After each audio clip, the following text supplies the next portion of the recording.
फटाक 30 सेकंड में खबर डाउनलोड कीजिए तक ऐप और उसका लिंक आपको मिलेगा डिस्क्रिप्शन में। नमस्कार, मैं हूं आलोक जोशी और आप देख रहे हैं बिज अड्डा। और बिज अड्डा में आज बात करेंगे शेयर बाजार में आईपीओ के नए नियमों की। Securities and exchange board of India ने, ऐसा लगता है उनका इरादा है कि नए साल में निवेशकों को तोहफा देने का मन बना लिया है और इसीलिए उन्होंने आईपीओ के लिए नए नियम फाइनल कर दिए हैं। ये नियम असल में एक ड्राफ्ट पेपर आया था नवंबर के बीच में, उससे निकलते हैं, लेकिन अब वो क्लियर हो गए हैं।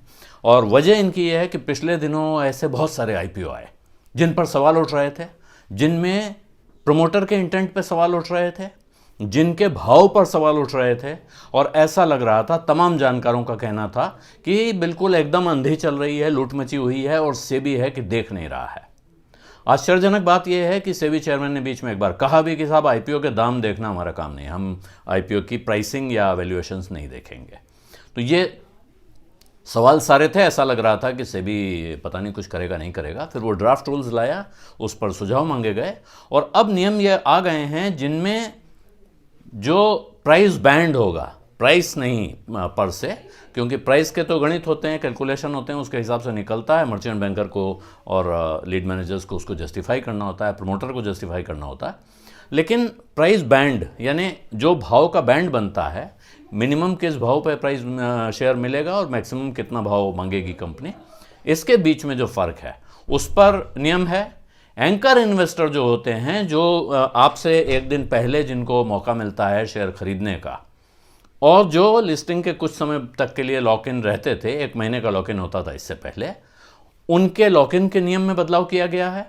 और साथ में कोई ऐसा शेयर होल्डर जो मेजॉरिटी शेयर होल्डर्स में आता है, यानी जिसके पास 20% से ज़्यादा हिस्सेदारी है कंपनी में, वो लिस्टिंग के दिन अपना कितना शेयर यानी अपने कितना माल बाजार में छोड़ सकता है, इस पर भी नियम में कुछ बदलाव किया गया है या नियम लगाया गया है। सच बात यह है। तो ये क्यों नौबत आई है? ये नौबत इसलिए आई है कि जो पिछले कुछ महीनों में खास तौर पे जो न्यू एज कंपनीज के आईपीओज आए हैं, उनमें बाद में ऐसा देखने को मिला है कि प्रमोटर के नाम पे ढूंढना मुश्किल होता है, उसमें कौन प्रमोटर है कौन नहीं है, क्योंकि उसमें बाहर के बहुत से लोग पैसा लगाते हैं, पी फंड्स वाले पैसा लगाते हैं, प्राइवेट इन्वेस्टर्स पैसा लगाते हैं, और प्रमोटर एंटिटी जो है उस पर प्रमोटर के लिए तो पाबंदियां या एंकर इन्वेस्टर्स के लिए पाबंदियां थी। लेकिन अगर वो एंकर इन्वेस्टर नहीं है, उन्होंने पहले इन्वेस्ट किया हुआ है और वो लिस्टिंग के दिन अपना सारा शेयर बेच देते हैं, तो उन्होंने जिस भाव पे ख़रीदा था उससे कई गुना भाव पे वो तो निकल गए। इसके बाद जो हालत होती है बाज़ार में, जैसे कुछ उदाहरण हैं, ज़ोमैटो है, वो उस दिन करीब 9% गिरा जिस दिन 1 महीने का लॉक इन ख़त्म हुआ और उसके एंकर इन्वेस्टर्स निकले।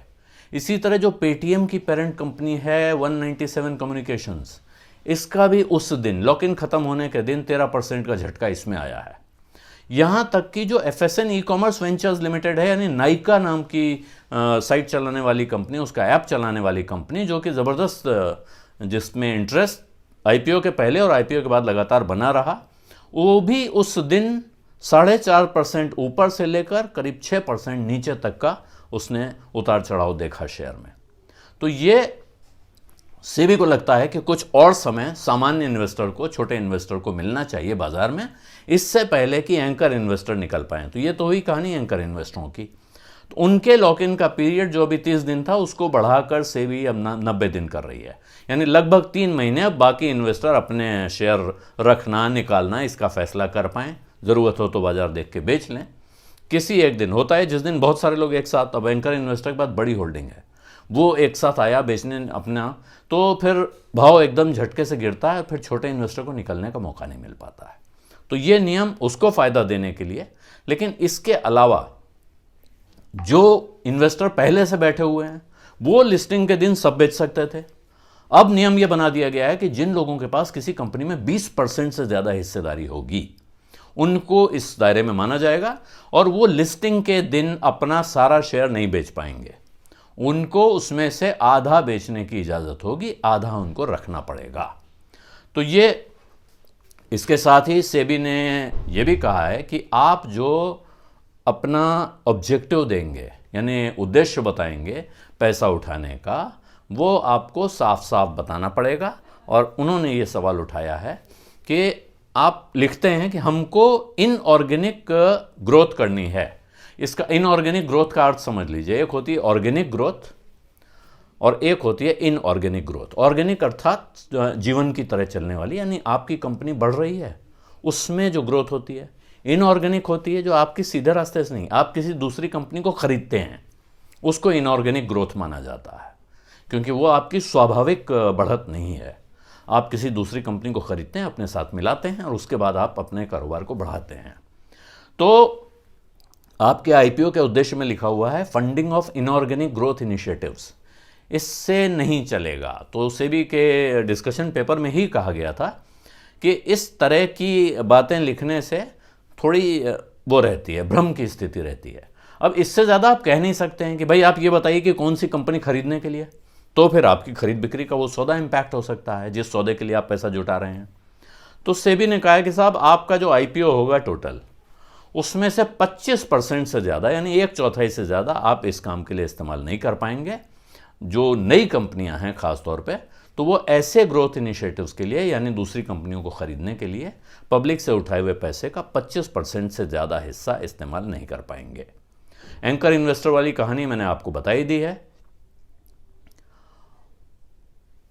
और अब जो सेबी ने एक चीज़ और कही है कि तमाम लोग कहते हैं कि जो सौदे होते हैं कंपनियों के बीच में, जैसे पीएनबी वाले सौदे में होता, पीएनबी हाउसिंग के सौदे में उन्होंने एक प्रेफरेंशियल शेयर इशू कर दिए थे अपने एक इन्वेस्टर कार्लाइल ग्रुप को, और वो एग्जिस्टिंग इन्वेस्टर था, बड़ा इन्वेस्टर था कि कंपनी में प्रमोटर हो अपने लिए शेयर इशू करते हैं। तो आपने सुन लिया होगा बहुत सारे, कई बार प्रमोटरों पे इल्ज़ाम लगता है कि इन्होंने अपने नाम पे शेयर इशू कर लिया, यानी छोटे इन्वेस्टरों को नुकसान पहुंचाया।